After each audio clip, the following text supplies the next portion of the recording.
Hello, and this is going to be the walkthrough for the GTX series.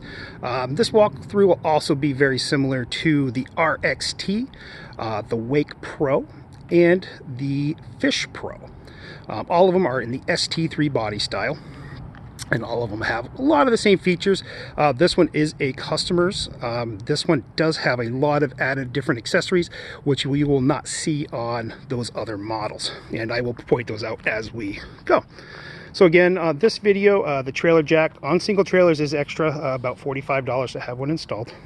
As we come up further, you can already see that this customer had the added wind guards put on.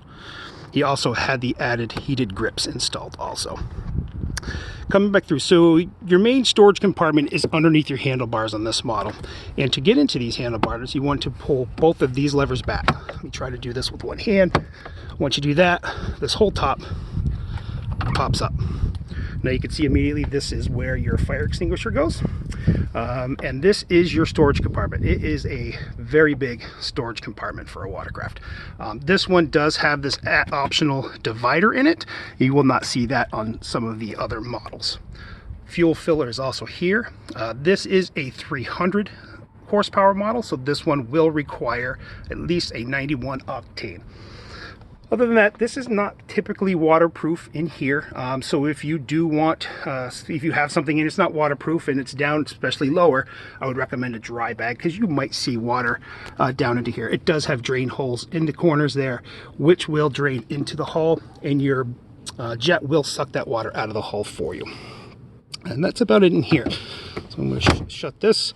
On the GTX style models, you have tilt steering. So basically, by pulling back on this lever, it's hard to do with one hand, this will go up and down, and you can see the different notches. So you got about 4 different notches to go back and forth with this. You will see the added controls here. This is going to control your different aspects like odometer, trip, hour meters, and different options on the gauge.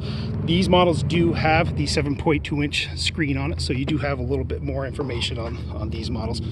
Over here you will see your start and stop button, your cruise control button, mode, and VTS. So again, VTS is going to control the angle of your jet propulsion to give you different characteristics of driving it when you're accelerating, and maybe when you're pulling a tuber or something. The mode button will get you into your different slow modes on this model, and also eco and sport mode. And then cruise control is another option where you can have it so your speed stays steady at one certain speed. I will be doing another video on how to run it and going into your different modes from forward, neutral, and reverse in the braking system. Moving back here, this is where your phone storage is for the stereo. This model does have a stereo system upgraded, and I'll probably do a separate video on how to operate and pair your phone with these. In here you have your watertight storage, and these limited models automatically come with the USB port installed inside the waterproof cell phone holder. Close that. Again, on the inside, this part is waterproof. Inside here is not. So if you do put something in here that you don't want getting wet, I would recommend a dry bag.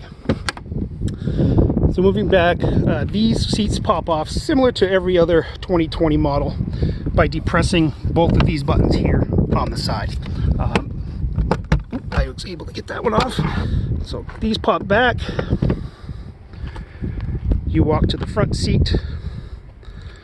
That pops up and lifts back. Now this is going to give you engine access. This is the 300 horsepower 1600 cc engine. As you can see here, you will have your coolant bottle. As long as you got coolant in there, you've got coolant in your system. Battery is located down here on the side. Oil dipstick is located right here on the top of the engine. Now it's a good thing, especially for your saltwater customers, is to spray this entire engine compartment with silicone spray. We sell that here in a couple different forms. You can also get it at any major retailer. It's a good idea for that silicone spray because that's going to keep a lot of components in here from corroding with saltwater use.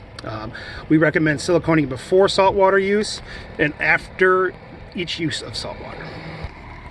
So putting back the seat, the front one goes on pretty easy. This one has a couple different tabs that you want to make sure that gets into those little spots there. Once those are in, you just got to push the back, pop it down, and you're locked in. This is a spot for your ski pylon if you have the optional ski pylon added. The ski pylon clicks in just like this and locks right in, and then you have a couple spots up here to lock the arms in. This one has a link system. These are already popped up, so you can put your optional cooler, bags, or fuel caddy here on the back. To get these out, you just squeeze these bottom, and these will pop back in. You'll also see, or might have seen, that these are also an added option, which will come standard on the Fish Pro. These are for some of those fishing customers that like to sit sideways on their seat and put their feet up here on the side. On the way back here, you'll see this one does, of course, come with the reboarding step. This is your tow hook, so if you do plan on pulling a tuber or a skier, that is a place you want to hook them up. And then you'll notice back here, this is your flush port. This does stay open. This is where you're going to flush the exhaust in the intercooler on this model, and you want to do that after each saltwater use. There is a instruction thing right next to it that will help you guide you, but I'm going to do a video too on that just to show customers. And then you have your IBR system back here. Again, these are jet propulsion, so you can use these in very shallow water, but you want to be careful, especially when you're getting into the 2-foot range of water. You do have an intake grate on all these, and I'm going to try to get down here to show you. So that is your intake grate. That's where your water sucks up. So you want to make sure that you are in fairly deep water, at least over 2 feet if you're giving it any acceleration, because the more acceleration you give it, the more suction that goes up through there, and the more apt you are to suck up rocks, which could damage your impeller and wear ring, which are located back in there. Other than that, so you do have some nice tie down options on this model. Right here on the side is a good spot to tie it up to the dock. You can use the bow eye in the front where the trailer connects to, and you can also use these tie points back here where we actually tie it down to the trailer. So this customer also had the added fender. So if you do want fenders, there is an installation kit that goes with the fenders that can be installed on both sides. So this customer had them installed on both. And that's it. And if you ever have any questions, please call us at Billerica Motorsports, or you can always email sales@BillericaMotorsports.com. Thank you.